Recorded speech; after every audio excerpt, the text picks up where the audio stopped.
Boa noite, para quem não Boa estava noite, aqui na gente. apresentação. Essa é a sessão cinética, sessão bimestral que acontece aqui no Instituto Moreira Salles. É um evento que já existe, essa parceria entre a Revista Cinética e o Instituto Moreira Salles há 14 anos, bastante tempo, e é um sonho antigo a gente trazer aqui a Helena, trazer esses filmes tão especiais.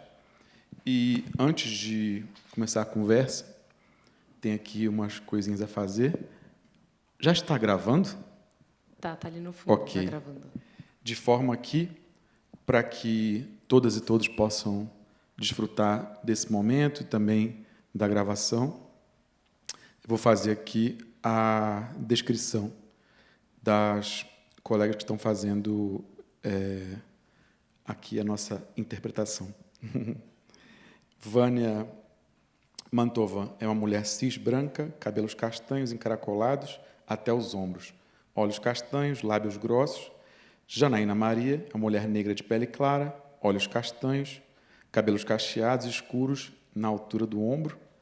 Eu sou Juliano Gomes, tenho pele clara, cabelo crespo, 1,74 m, estou de roupa preta e olhos castanhos. Quer fazer, Ju? Oi, gente, boa noite. Eu nem tinha falado ainda. Bem-vindos. Obrigada por terem vindo. Eu acho que essa é a sessão mais lotada que a gente já teve. E é uma comemoração, né? De você estar aqui. Eu fico muito feliz de ver todo mundo aqui junto no filme brasileiro. Enfim, eu sou a Julia Noir, sou também parceira do Juliano aí na Cinética, sou co-editora da revista agora. Reiterando que a gente, em breve, vai voltar aí nas atividades com muita coisa nova, vai ser muito massa. E por aqui, nesses últimos tempos pós-pandêmicos, estamos fazendo as sessões, então já fica o convite para daqui 2 meses, daqui a mês que vem, para virem na nossa próxima sessão. É sempre muito legal, estaremos aqui debatendo outro filme. Eu sou a Júlia, tenho cabelo enrolado, castanho, 1,70 m, blusa branca, calça preta. Ótimo. A gente tem mais ou menos 1 hora para ficar aqui e conversar um pouco e aproveitar a presença da Helena, de forma que o que a gente pensou, eu e Júlia, fazemos aqui algumas perguntas e conversamos um pouco com a Helena daqui nós, no primeiro momento, e em seguida passamos a vocês todos, quem tiver um comentário, uma pergunta para fazer, vai ser um enorme prazer ouvi-los nessa noite tão especial. O segundo longa de Rogério, que nós exibimos, Rogério de Ganzella, ainda não tinha sido exibido nesses 14 anos, um filme de Rogério, que enfim, para a revista Cinética e para todo o pensamento de onde a revista frutifica, certamente o cinema de Rogério, de Helena e todo esse grupo é um pilar, e especificamente Rogério é também uma referência em relação à escrita crítica. Não sei se todos vocês conhecem, Rogério é um grandíssimo crítico, um grande escritor, tem um volume que eu acho que está pela Universidade de Santa Catarina, das críticas de Rogério, então recomendo a todos que vejam os textos dos filmes, acho que percebem que são textos muito preciosos. Mulher de Todos é o filme que faz, logo antes da experiência que a Missa do Dinossauro descreve, a experiência da Bel Air. E, enfim, acho que essa é uma cópia muito especial, acho que esse é um filme muito especial que serve para nós, acho como um indicador da força, da riqueza, da abundância de ideias, do pensamento moderno brasileiro, do cinema brasileiro. Ali, quando Ângela diz, né, sou uma mulher do século XXI, a gente vê, ao mesmo tempo que isso é evidente, né, é muito curioso, ao mesmo tempo muito agudo o que o filme faz, né, a gente passar esse filme em 2023, eu acho que tem uma série de razões pela importância cultural dele àquele momento. Eu não sei se todo mundo aqui consegue imaginar em 69, em 70, um filme como esse ser exibido no Brasil, que eu acho que vocês podem imaginar as condições, e onde uma personagem como Ângela Carne e Osso produz um tipo de irrupção, de insurgência, também ligados, curiosamente, né, Júlia? Os filmes que a gente tem passado, se pegar aqui a Vida das Performances, da Yvonne Rainer, que a gente exibiu da última vez, eu não sei se o próximo filme está confirmado, mas também é um filme moderno, acho que vai confirmar, muito disruptivo, no sentido do gênero como uma questão política muito forte. O Carlão também, né? O outro filme, O Paraíso Proibido. Isso está muito posto enfim, e uma política do erotismo. Acho que os filmes que a gente trouxe têm isso. Mas, enfim, não sei se vocês imaginam o que é esse filme naquela época e o que é esse filme hoje, né? Onde vemos aí o personagem por exemplo, do Jô Soares, né? A partir da experiência histórica que o Brasil tem hoje, tem recentemente. Acho que tem coisas que ficam claras e que são muito agudas em relação ao que nós estamos vivendo hoje. E eu acho que esse é um cinema que não para de nos dizer coisas novas e pensar coisas novas e ao mesmo tempo tão rico do ponto de vista do seu projeto, né? Porque é um filme que é essa espécie de abundante comentário cultural, uma comédia, um filme divertido, ao mesmo tempo muito denso, e ele não está brincando quando diz que é contra o projeto ocidental, onde o suíço lá não sabe mais o que são horizontais e verticais, né? Eu acho que tem um projeto aí de pensamento brasileiro que radicalmente não quer ser colonizado em relação às horizontais e verticais que eventualmente nos são impostas. Então, é um prazer estar aqui. Essa é uma sessão muito importante para a gente. Obrigado, Helena, pelo esforço da sua presença aqui. Não sei se Júlia quer fazer a primeira pergunta, enfim. Então, vamos desfrutar. Boa noite, é uma noite especialíssima. Eu achei linda toda a sua explanação. E interessante que é a 22ª noite de uma saga, não é? Uma saga voltada a esse cinema, não é? Especialmente a Rogério Sganzella, que agora em Locarno, né, foi agraciado com uma sessão belíssima do Abismo e do documentário na Histoire de Cinema, né, na história de cinema. Então, já se sabe que essa figura está na história do cinema. E conversando com um dos maiores críticos mundiais, que é o Roberto Turliato, né, que hoje está com 70 anos, mais ou menos, eu acredito, e foi uma das pessoas que mais valorizou esse cinema, ainda com Rogério vivo, também Locarno. Eles que é um caso especial, o Abismo e Rogério. Não tem antes nem depois. Foi belíssima a crítica feita a ele também, que saiu nas revistas diariamente, em Locarno, e que se chamava do poeta alucinato. Então, este poeta alucinato está extremamente presente, não é, na Mulher de Todos. E uma das perguntas que eu fiz a esse crítico, conversando na noite da sessão com ele, como ele situava Rogério. Então, ele dizia que era extremamente especial, porque ele vinha de um cinema, não é, que não era um cinema de jeito algum marginal, nem experimental, né? Ele vinha de um cinema clássico. E como usou esse cinema, né, extraordinariamente. E a ele também eu agradeço especialmente esse final da Mulher de Todos, né, porque é tudo que uma mulher pode desejar no século XXI é ser um demônio anti-ocidental, não é? Uma rata. Então, é uma grandíssima responsabilidade que ele me deu como artista, não é? E é isso que eu vejo nesse filme, com uma cópia belíssima, belíssima, que eu quero agradecer a Patrícia e a Cinemateca, que foi uma cópia também ao Sérgio Silva, que aqui está presente e acompanhou também esse processo, né, na Cinemateca, né, desde menino que ele vinha acompanhando esse cinema, né. E, então é isso, esse agradecimento especial. E foi uma cópia feita sobre a cópia original, né, que foi perdida, né, e ficou um filme em preto e branco, mas ele já tinha, ele era pintado, ele tinha essa coisa da história em quadrinhos, né, do HQ. E é isso. Também gostaria de conversar, agradecer muitíssimo a você. Você me pediu alguma coisa para eu descrever meu tipo, foi isso? Fique à vontade. Eu acho que seria bacana porque tem gente que vai ouvir a gravação. Perfeito. Não possa ver. Eu sou Helena Inês, tenho 84 anos, sou mestiça, baiana, tenho cabelos vermelhos e amo profundamente a minha arte. E, diferente de Ângela Carne e Osso, amo as pessoas, amo gente.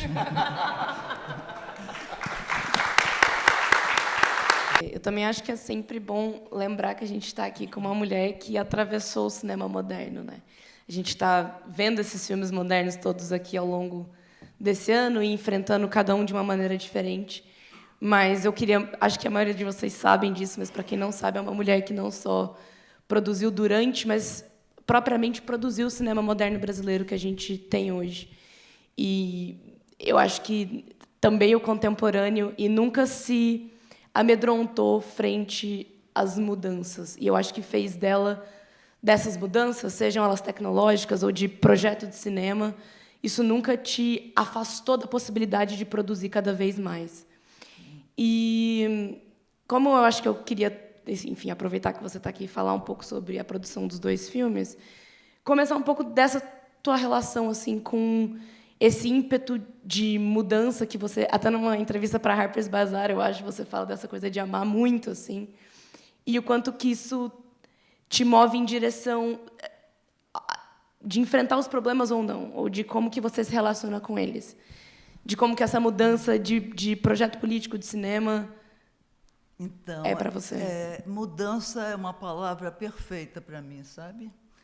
É uma mutante mesmo, na verdade, queira ou não, não é? E essa angústia também que você vê nos personagens, eu devo ter na vida, né?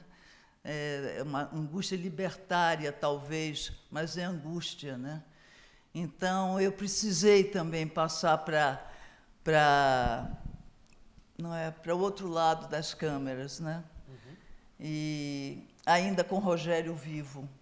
Eu fiz o meu primeiro filme. Foi interessante que você lembrou que esse era o segundo, né? É o segundo, não é? É o segundo, sim. E eu imaginava como o primeiro, não é? Porque foi feito com tanto ímpeto, tanta necessidade de ser feito. Era um material em Super 8, né, que Rogério tinha guardado, a maioria se perdeu, o que o Júlio tinha feito, o que o Ivan Cardoso tinha feito. Não é? E eu senti uma necessidade mesmo de paixão, não é, amorosa, de transformar aquilo num filme. E fiquei surpresa. Surpresa, eu achei tão bonito depois, não é? Não é? Fiquei surpresa. E fiz essa edição com André Guerreiro Lopes, quase chorando. Era extremamente difícil para mim. Mas, de alguma maneira, eu já tinha começado esse interesse por dirigir também, não é? Que é com o Reinvenção da Rua. E alguma coisa que é muito presente em mim até hoje, né? A rua. E é isso. E essa é difícil, né? Viver é extremamente difícil e extremamente interessante, né? É maravilhoso, sem a menor dúvida. Então, tem muitas e muitas e muitas e muitas e muitas mudanças.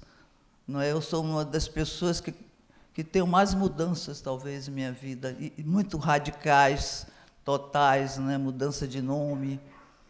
Então, ainda... E como estou viva, ainda está sendo feito, né? Não se sabe o que vai ser amanhã. Não é?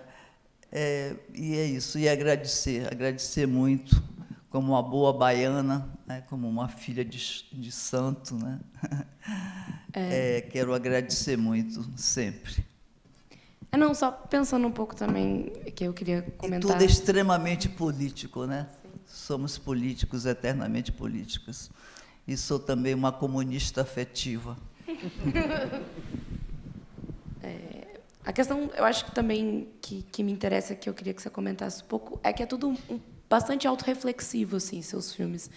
E você falando da mudança, uma forma de encarar de maneira, não sei se positiva é muito bem a palavra, mas de frente e com altivez ao longo da sua carreira, se essa constante autorreflexão cinematográfica que acho que de maneira um pouco menos explícita já na Mulher de Todos, mas você já está lidando com um material que se sabe ser cinema e que se auto-encena e que está consciente da sua dimensão performática. E depois, né, o filme que a gente viu primeiro, mas que foi feito depois, que você já está lidando com o material que foi feito e manuseando esse material que tem você, tem Rogério, enfim, e parceiros da época, mas já é também uma reflexão sobre o cinema que foi feito, mas também sobre o cinema que você está fazendo, né?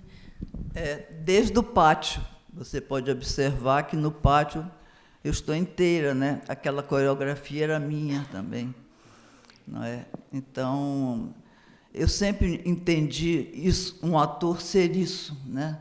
Ser alguém que participa ativamente de um filme, né? Como você vê os atores do Abismo. Abismo tem que ser visto. É um filme absolutamente extraordinário, né? E que magníficos eles são, e que valor o Rogério dá ao ator.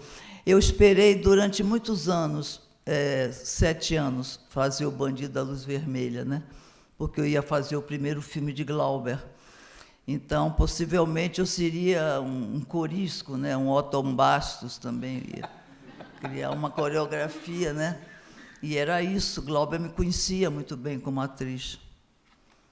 Não é? Então, eu tive o castigo, não é, artístico de não ter feito Deus e o Diabo, e o presente, a retribuição no Bandido da Luz Vermelha, né? Que eu pude também fazer um personagem de ruptura com a arte cinematográfica, com a arte do ator, né? Tive essa oportunidade. E então aí também começou um novo trabalho para mim, mas essa consciência eu tive desde o começo, absolutamente desde o começo, principalmente por causa do palco, né?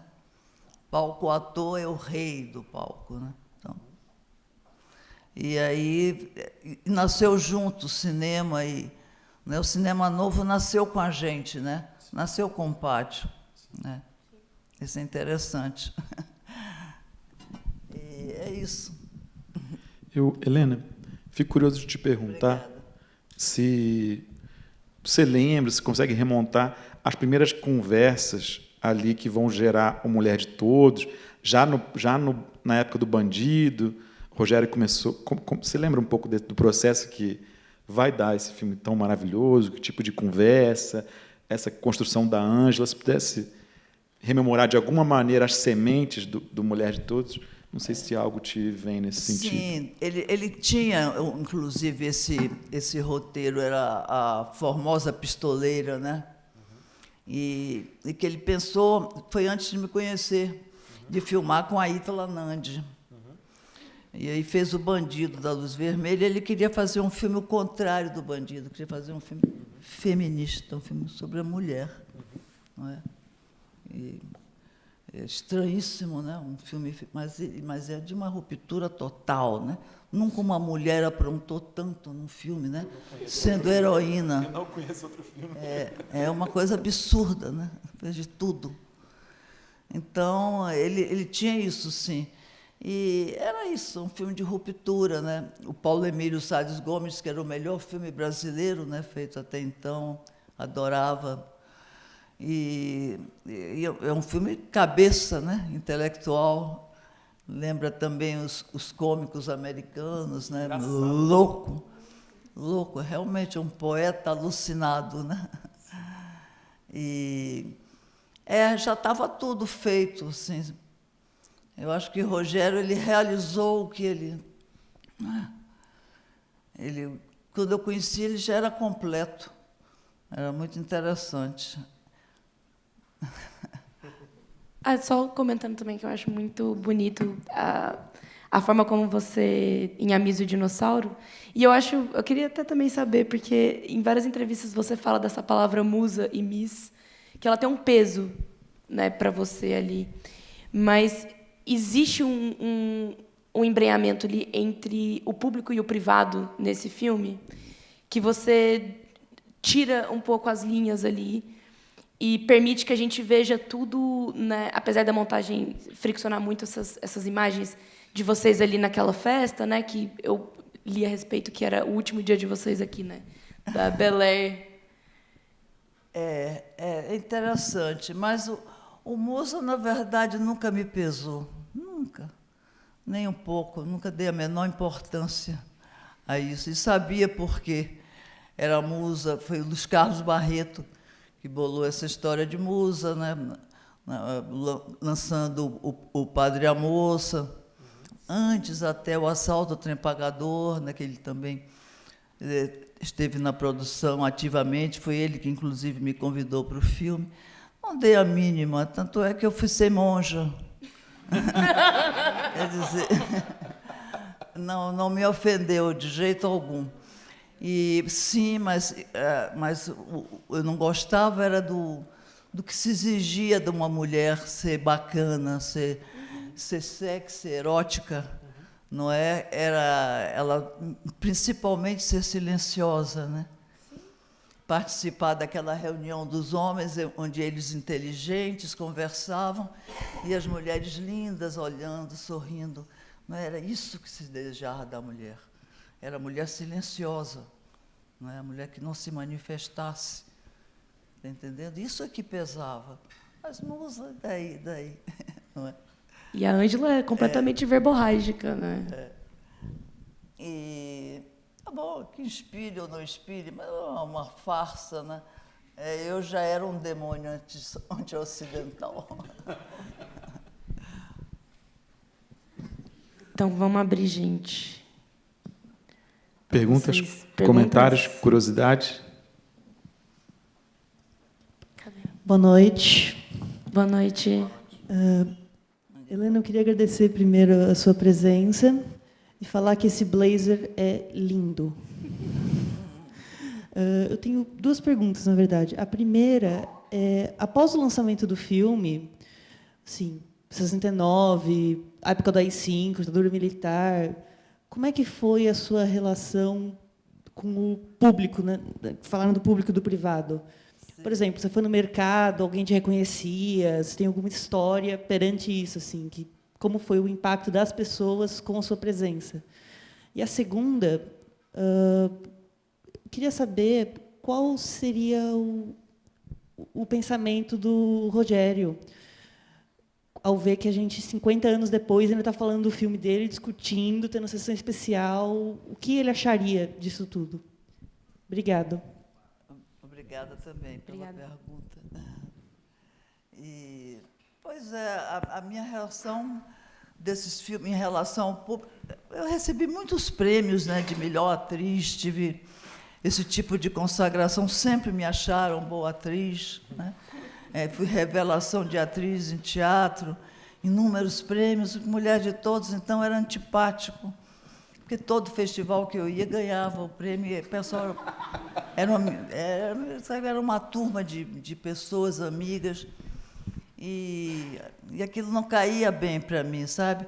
E às vezes eu saía, todo mundo dizia, o prêmio é seu, e aí, como Padre e a Moça, inclusive em Brasília, eu não recebi um prêmio, sabe? Então eu não tinha muito que me afirmar como atriz. E sabia que era difícil, né? Eu também não me conheço muito bem. E esse rompimento, que rompimento real eu fiz na minha vida, né?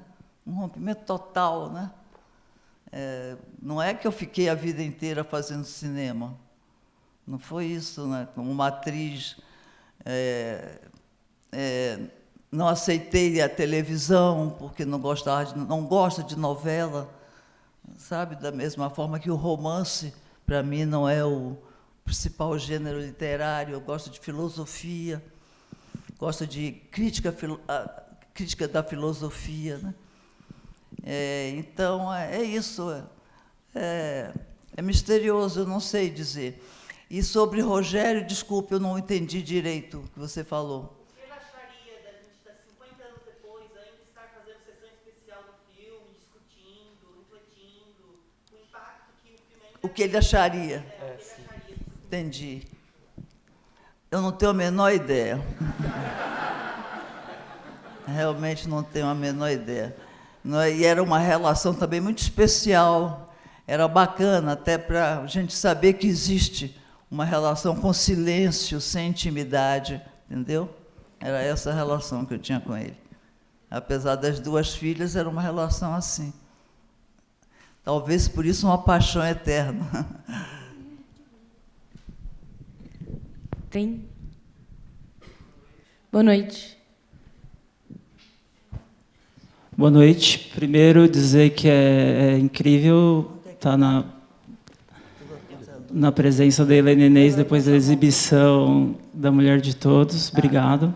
E eu queria fazer duas perguntas super rápidas. A primeira é que o Galante produziu esse filme, né? Ele era um sujeito bem complicado para fazer esse tipo de exibição.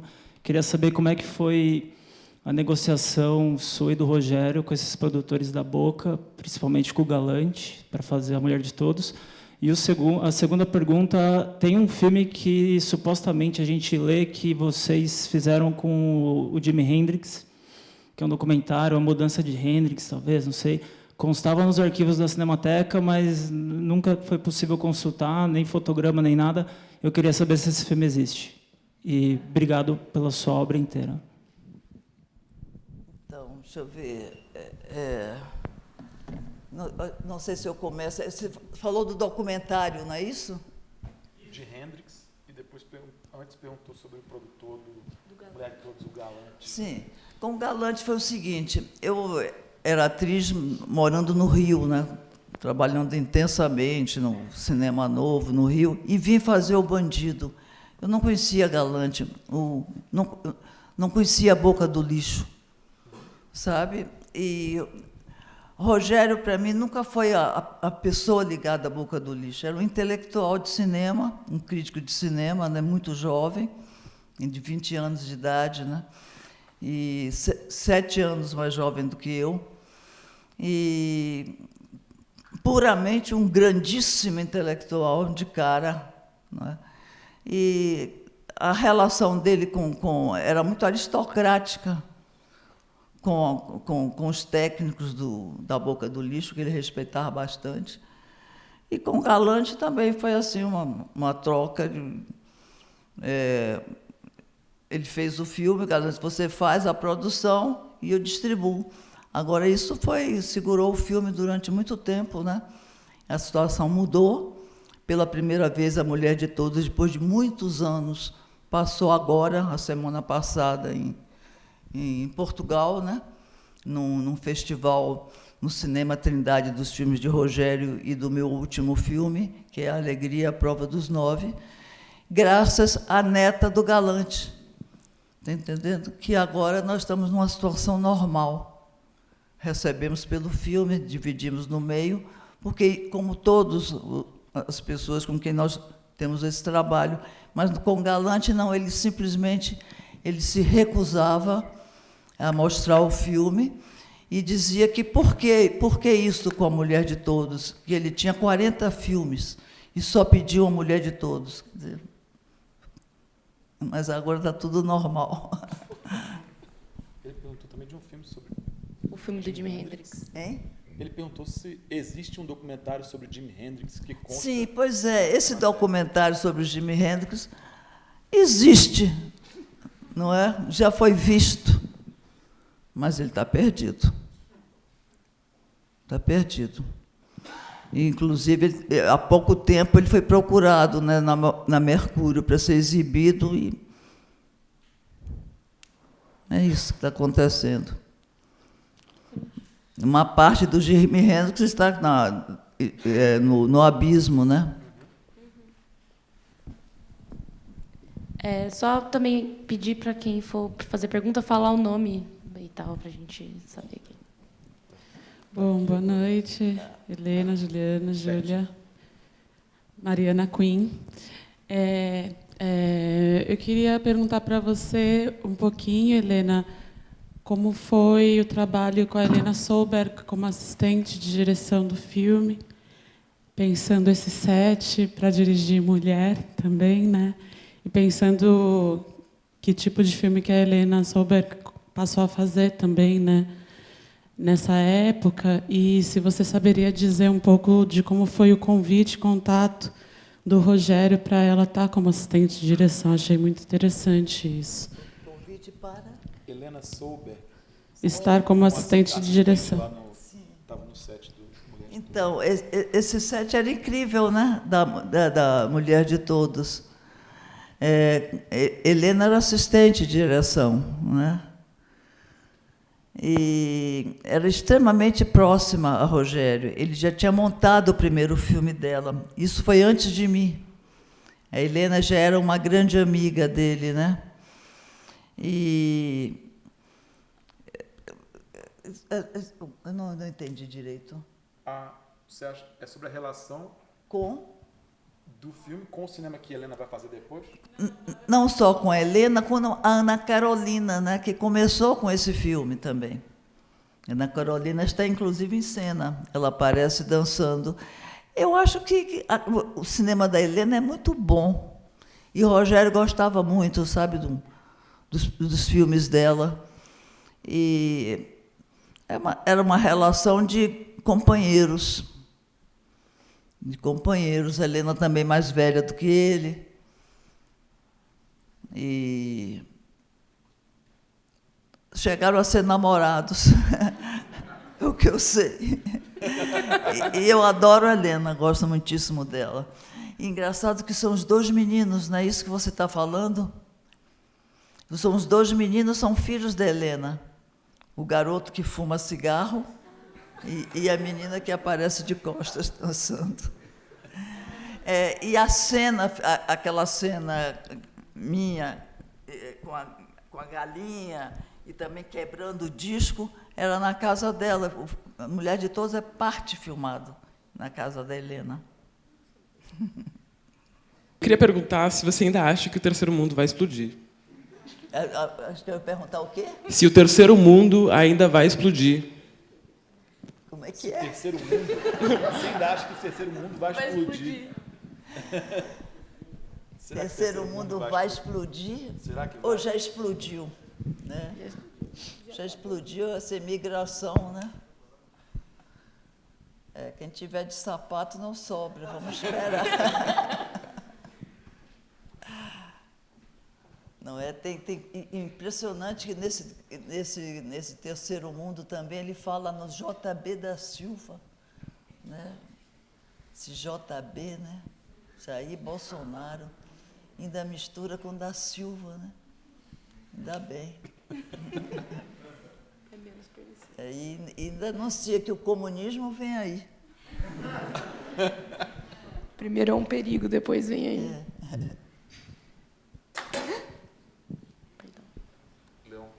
Boa noite, gente. Boa noite, Juliano, Júlia, Helena. Eu acho que eu estou um pouco emocionado, então eu vou fazer uma pergunta bem nervosa, assim, tipo, eu estou muito feliz de escutar a Helena, tipo, acho um evento bem feliz da minha vida, assim, tipo, estudar você e ver muitos filmes com você é uma coisa, ver você aqui falando é outra. Mas eu acho que eu tinha duas perguntas, porque uma é mencionando algo que você falou sobre o pátio, que você tem a autoria dentro do que eu entendi de como cenicamente tudo se desenrola no filme, e eu tenho essa curiosidade de entender também se você também, dentro da Mulher de Todos, estava nessa autoria da própria dramaturgia como um todo, assim. Tipo assim, como era essa sua participação dentro da Mulher de Todos no processo dramatúrgico do filme, assim. E a minha outra pergunta é uma coisa sobre os quadrinhos, porque eu acho que o Rogério era bastante fã de quadrinhos também, né? E eu tenho uma pergunta aqui, o personagem do Plitz, ele parece uma coisa meio profética, assim, né? Que é um cara que vem de quadrinhos e é um puta magnata, e o grande multimilionários do cinema são pessoas que fazem filmes sobre quadrinhos de super-herói. E aí tem essa cena em que o Plitz está comendo um quadrinho da capa do Batman, assim, enquanto ele está planejando subir você num balão, e eu fico, nossa, isso é muito profético, isso é assustador, assim, tipo, sei lá, como é que ele pensava, ou como é que vocês pensavam juntos, ou a própria aparição desses quadrinhos dentro, que relação isso tinha com o filme para vocês assim também? Então, a dramaturgia é inteiramente de Rogério, né? Hoje eu fiquei assim extasiada com o aspecto do filme, exatamente como ele o plano dele, né? O que ele fala do distanciamento entre o personagem e a câmera é um escândalo, né? Ele faz um ator com a câmera. E depois é exigentíssimo com o texto. Nenhuma palavra em nenhum filme dele é dito sem ser escrito anteriormente por ele. A improvisação dele é uma farsa, dizer não. Ele deixa solto o ator dentro do texto dele, absolutamente, rigorosamente igual. Né? Então, não existe essa contribuição. E ele era um especialista em história de quadrinhos, desde criança. Né? Tinha aquelas... Toda a história dele de Joaçaba, né? Do menino. E fez um filme magnífico que termina maravilhosamente. Né? Só uma coisa que, se Júlia e Juliano quiserem comentar também, não sei, sobre isso, assim, não sei. Sobre os quadrinhos especificamente. Não, ele está pedindo também para que a gente comente a questão dos quadrinhos, mas eu queria falar, talvez nem todo mundo conheça a referência. Pátio acho que o primeiro filme de Glauber Rocha, de 1959. É um filme que temos a alegria de... É um filme que está disponível, vocês conseguem ver. É um filme que a Helena está... O primeiro filme, né, que você aparece, né? É o Pátio. É o seu primeiro filme, né? O Pátio? É meu primeiro filme, o primeiro filme de Glauber. Né? Sim. Em 1958. Em 59 ficou pronto. Perfeito. Questões, perguntas? Oi, Helena. Onde está? Oi. Me chamo Olivia. Oi. Tudo bom? Estou muito feliz de estar aqui, muito emocionada. Fiquei muito surpresa com a sua resposta agora, dizendo que tudo estava escrito no roteiro. Não, assim, realmente, assim, a parte da Bel Air, eu achava que era a maioria de improviso, assim. Quando a gente vê Sem Essa Aranha, para mim tem um aspecto performático e de presença ali, espacial, com as pessoas que estão interagindo com vocês, que eu jamais na minha vida imaginaria que tivesse escrito em um papel. Assim.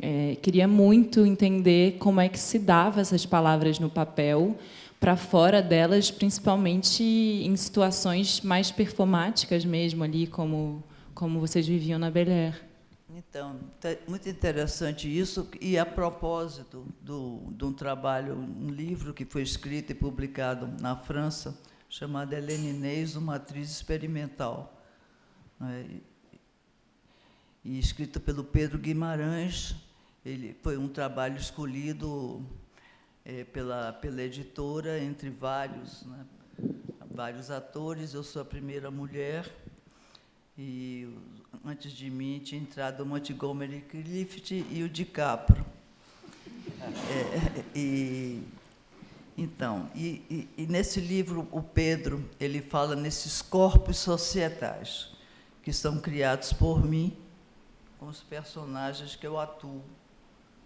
Está entendendo? Que eu atuo no filme. Então, esses personagens que eu atuo... Perdão, corpos sociedade? Societais. Societais. Corpos societais. Não são atores, são corpos societais. E é isso. Então, eu fiz um filme recente, que foi lançado agora no Olhar de Cinema, com André Guerreiro Lopes, com quem eu fiz a edição da Míssil Dinossauro, e é exatamente a presença dos guaranis, não é? E de pessoas do centro da cidade, de São Paulo, e são esses corpos societais. É o que você fala. Nesses diálogos, não. Esses diálogos são provocados por mim, né? Para que essas pessoas reajam naturalmente. É isso. Mas é completamente amarrado por ele. E, inclusive, com alguns empurrões, né? e etc. E ele é um diretor rígido, Rogério. É por isso que fica tão louco e tão solto. Qual é o nome do seu filme com o André que você se referiu agora? Com o André se chama o mel, o gosto do mel é mais doce do que o sangue. E é também com a Michele Matalon, que participou dessa amostra grande também de Rogério, e a atriz do meu filme, a moça do calendário. E é isso. Só uma coisa, Lívia, não é? Olívia. Eu tenho a impressão, Olívia, que o roteiro do Mulher de Todos ele é um documento disponível. Não, desculpe, nem a moça do calendário, não. Eu disse o nome errado do filme. É A Alegria, a Prova dos Nove. O filme recente, A Alegria, a Prova dos Nove. Se for do teu interesse, existe o documento do roteiro da Mulher de Todos. Eu já passei o olho por ele por aí. Helena, então eu aproveito esse depoimento seu sobre essa baliza forte do texto do Rogério, em que os atores intervinham pouco, né, de uma maneira geral, prevalecia o que o Rogério tinha escrito, e os atores intervêm pouco. Qual era o grau de orientação do Rogério em relação à postura corporal dos atores, a gestualidade? Nessa dimensão, ele também tinha indicações precisas, ou ele equilibrava a precisão do texto com a liberdade maior que ele dava aos atores em relação ao gesto, à postura corporal? É grande, né? Você vê, inclusive, pelo próprio Rogério, que ele é ator desse filme, né? Do Abismo, é um dos atores, né? É de uma grande corporalidade. E assim que ele gosta do ator, o ator que contribua, né? Que tenha tipo, como ele chamava, é o tipo que ele procura, não é? É o tipo. Isso é bom, né? É o cinema americano também, que é muito inteligente, né?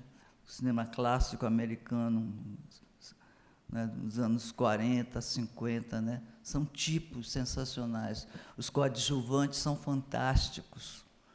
Não é? É isso que ele era interessado, no tipo. Como Paulo Vilaça, né? Que ele descobriu, como Jô Soares também, que é o primeiro filme do Jô. Não é? Como eu. Pitanga. Stênio. Pitanga já estava com Glauber, né? Mas o Pitanga, né? É isso. Thelma, né? Thelma. Quem? Thelma Heston tem uma presença forte, né? Claro, fortíssimo. Sérgio Manberti, né? Todos, né, com grande presença. Mas ele sugeria gestos, ele sugeria assim, uma postura corporal, ou isso ele ficava mais recuado e deixava vocês inventarem? Não, era uma coisa amorosa, os atores adoravam ele, dizia, são os atores que me protegem no set, né? Dizia uma conjunção, trabalhar com o Rogério era um prazer enorme, não é que todos sentiam, era uma festa, então era muito gostoso isso. Boa noite, Helena aqui, eu sou Arthur, e eu queria perguntar para a senhora, o que fez a senhora seguir a carreira da dramaturgia, escolher esse trabalho, né? Porque, se eu não me engano, a senhora cursava Direito lá na Bahia, aí depois decidiu ir para o teatro, aí depois foi para o cinema, e não foi para qualquer cinema, né? Foi para o cinema de vanguarda aqui no Brasil, né?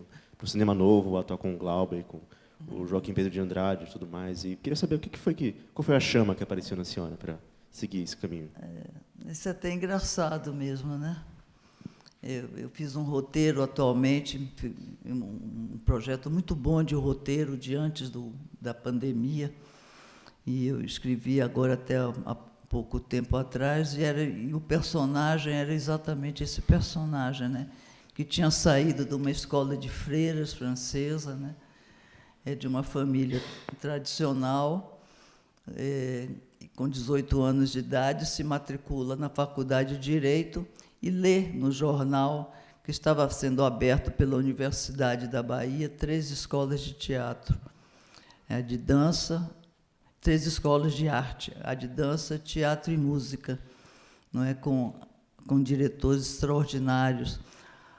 De música, o mais famoso, né, Cole Reuter, né, Martim Gonçalves, com os melhores diretores da época na escola de teatro, e na de dança, Janka Rudska, também uma grande bailarina internacional. Aí essa menina se matriculou nessas duas escolas, e nessa primeira, que foi a Faculdade de Direito, ela conheceu Glauber, que tinha uma cabeça muito parecida com ela, tinha a mesma idade, e estava repetindo o primeiro ano de Direito por faltas, porque ele tinha uma revista literária e gostava muito de cinema, escrevia, e não faltava muita aula.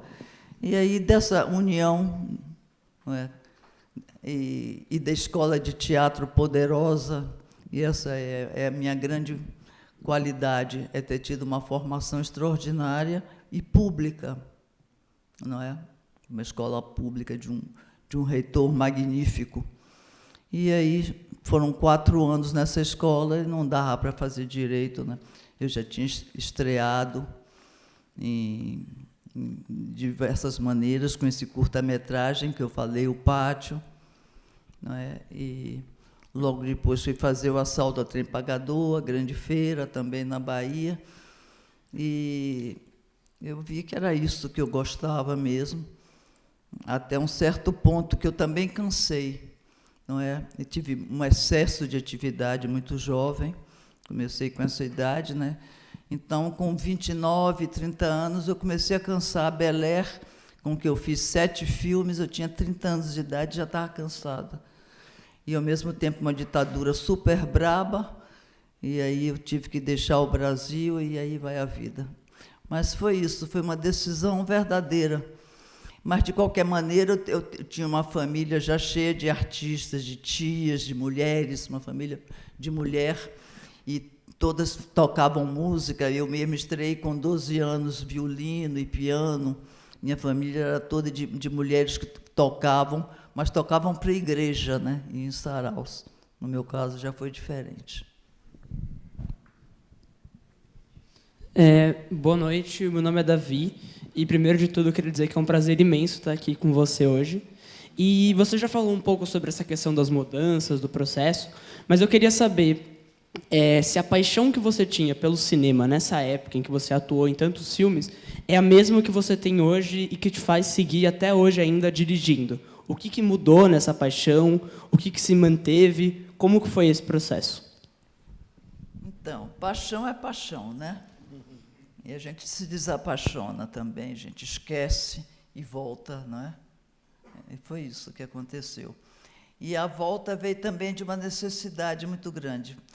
Foi que Rogério morreu com 57 anos, né? E tinha um roteiro extraordinário. Rogério é um grande escritor, né? Um roteiro magnífico, né? Que foi o Luz nas Trevas, né? Que era a volta do bandido da luz vermelha. Então, eu senti necessidade de encarar essa profissão, de expor essa obra. Não pensava tanto em mim, mas eu gostei. Fui gostando, e aí não consegui mais. Fiz uns 12 filmes, eu acho, ou 13 filmes, né, de lá para cá. É isso. E também a mesma paixão pelo teatro. Eu acho que o que vale é paixão. E, nessa época que eu não tive a paixão pelo cinema, eu tive outras paixões também, tão intensas. A gente está chegando quase ao final aqui da nossa conversa.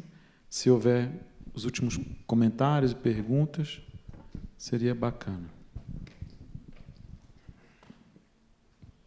Oi, tudo bem? Meu nome é Carolina. Boa noite. Lá no fundo, em cima, ó, acho que... Você falou sobre como muitas vezes era pedido que mulheres fossem eróticas, sensuais nos filmes, e você fez muitos filmes, como era muito característico do Brasil, em que você tinha esse papel, mas, obviamente, não silenciosa, como muitas vezes era pedido também. Eu queria saber qual era a sua relação com esses papéis e com os diretores, enquanto atriz.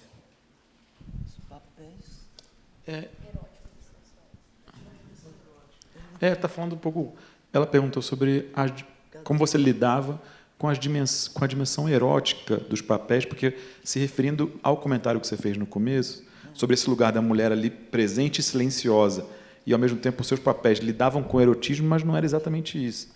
Ela queria um comentário sobre essa questão, acho que do erótico. Isso era desagradável às pessoas, sabe? Tem uma entrevista também famosa, numa revista extremamente famosa, dessa época toda da ditadura, o Pasquim, né? Que eu fui realmente açoitada por grandes figuras masculinas, né? Eu e Rogério. Era extremamente agressivo. E lidar com esse erotismo também não foi fácil. Não foi fácil, porque era um erotismo muito agressivo. Não era uma sedução, antissedução, né? Na verdade, era odienta aquele personagem, né? E, ao mesmo tempo, sedutor, tinha essa dubiedade. E a intensidade que eu vivi, esses papéis todos, me deram necessidade mesmo, sabe, de parar, talvez intuindo que eu teria que voltar, né? Se alguém tinha que ficar vivo, e se seria eu que teria que ficar viva, era melhor que eu me poupasse um pouco, sabe? Quando não era tão necessária.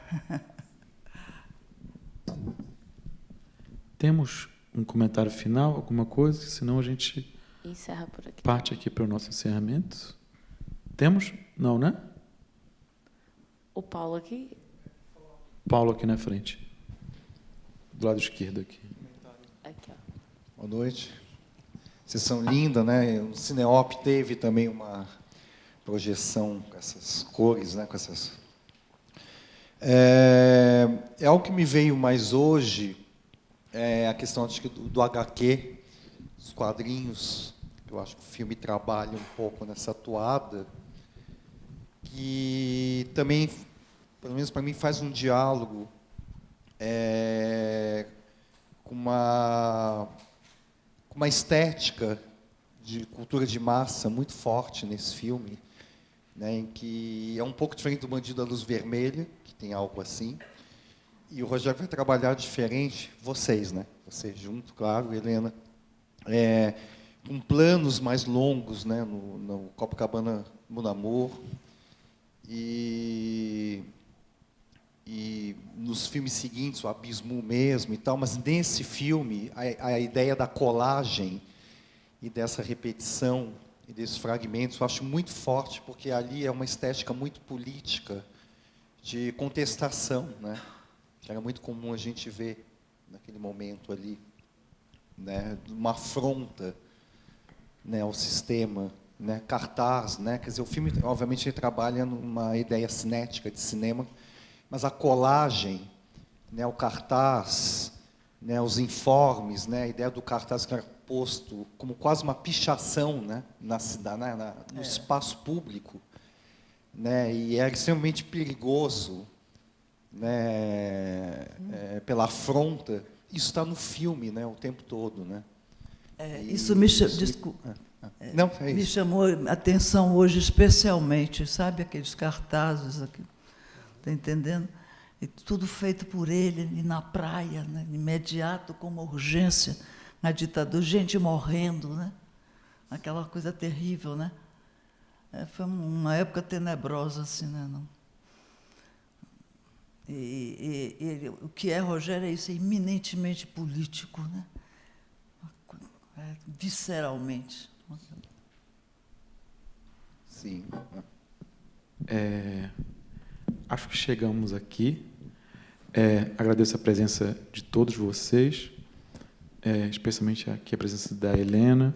E muito obrigado aqui à equipe do MS, obrigado aos colegas intérpretes, obrigado à presença de vocês, essa noite tão bacana, inesquecível.